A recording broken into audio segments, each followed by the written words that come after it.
Za jeshi la polisi ni kwamba ni marufuku. Na ni marufuku kwa sababu gani? Uchomaji wa matairi barabarani, kwanza unaharibu miundombinu ya barabara.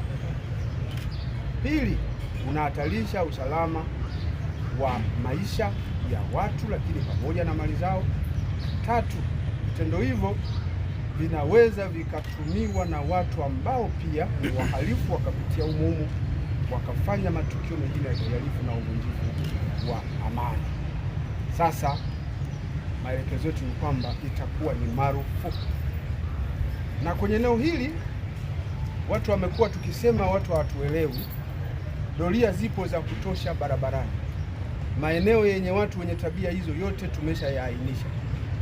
Hatutasita kuchukua hatua kali kwa mtu yoyote anayefanya matendo hayo ya kuchoma matairi barabarani, lakini pia lazima tutachukua hatua kwa watu